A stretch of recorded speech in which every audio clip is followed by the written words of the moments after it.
शिविर संयोजना में, दैनिक पूजन में किस प्रकार से इस पूजा के उद्देश्य को हमें समझना है, पूजन क्यों करते हैं, पूजन कैसे करना चाहिए और पूजन का उद्देश्य क्या होना चाहिए। आज देख रहे हैं लोग औपचारिक रूप से पूजा करते हैं और उस औपचारिकता में मात्र शुभाशुभ का ही कार्य होता है, संबर और निजरा का हेतु नहीं बन पाता है। क्योंकि पूजा केवल हम एक अपने संकल्प की पूर्ति के लिए करते हैं, उसे पूजा से हमें क्या प्राप्त हो रहा है इसका हमने कभी आकलन नहीं किया है। तो शुरुआत करते हैं पूजा के उद्देश्य से। पूजा करने का लक्ष्य है हम इस प्रकार की चर्या करें जिससे हमारा नरक का, त्रिंच का, मनुष्य का एवं देव गति, इन चारों से छूट करके हम उस सिद्धत्व को प्राप्त कर सकें जो हमारे आराध्य हैं। इस उद्देश्य के साथ पूजन का शुभ संकल्प करना चाहिए।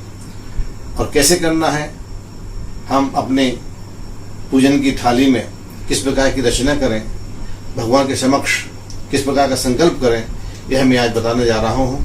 आप देखेंगे कि पूजन की थाली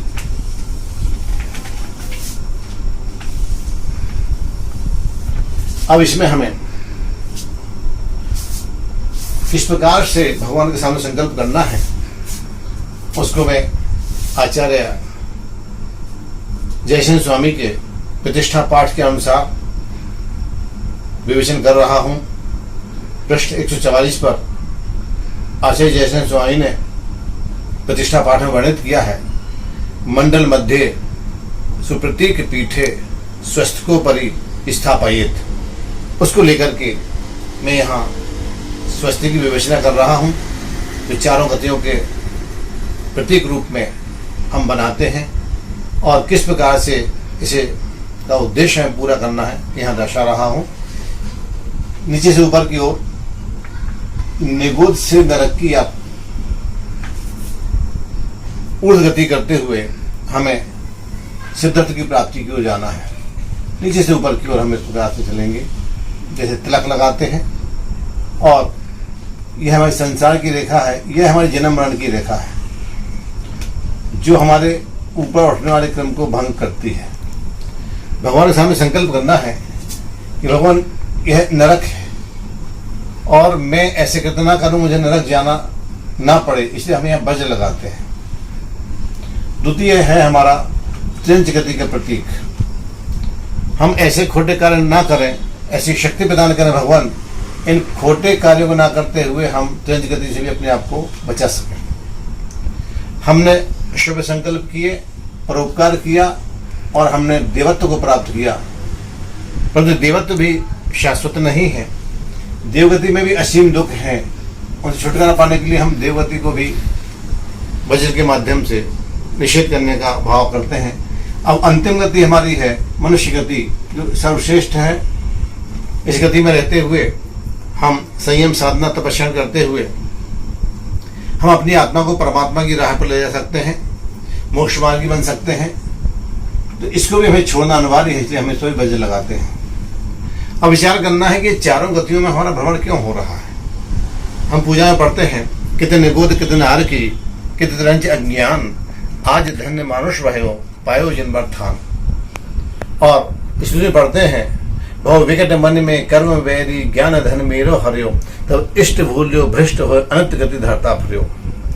हम 12 भावना में 14 राजू तंग नव लोक पुरुष संठान, तामे जीव अनादिते भरमत हैं बिन ज्ञान। तो ज्ञान की प्राप्ति करना है। शिक्षा हमें आजीविका प्रदान करती है। MBA कर लिया, इंजीनियरिंग कर ली, एक नौकरी मिल गई, शिक्षा का यही उद्देश्य है।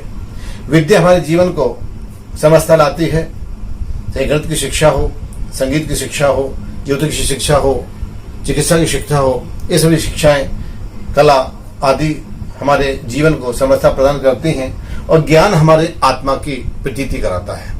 इसलिए हमें ज्ञान की प्राप्ति के लिए सबसे पहले प्रथमान योग द्वितीय में है चरणान योग, कर्णान योग एवं दिव्यान योग। इस चारों अनुयोगों का स्वाध्याय करने का संकल्प हम भगवान के सामने करते हैं पूजा करने के साथ, कि मैं संकल्प करता हूं कि प्रथमान योग, चरणान योग, कर्णान योग, दिव्यान योग का स्वाध्याय करते हुए जो मोक्ष जाने का उद्देश्य है, सम्यक दर्शन, सम्यक ज्ञान, सम्यक चाँद की प्राप्ति करूंगा। अपने आचरण से मिथ्या को गलाते हुए गुण स्थान का आरोहण करते हुए हम क्रमशः पंचम गुण स्थान, छठा गुण स्थान, सातवां गुण स्थान इस प्रकार से चार्ज धारण करते हुए मुनि बनकर के हम अपने जीवन को सम्यक ज्ञान से विभूषित करते हुए सम्यक चार्ज के साथ उसकी पूर्णता करें। और सम्यक चार्ज की पूर्णता होती है केवल ज्ञान होने के बाद, और जब केवल ज्ञान हो जाता है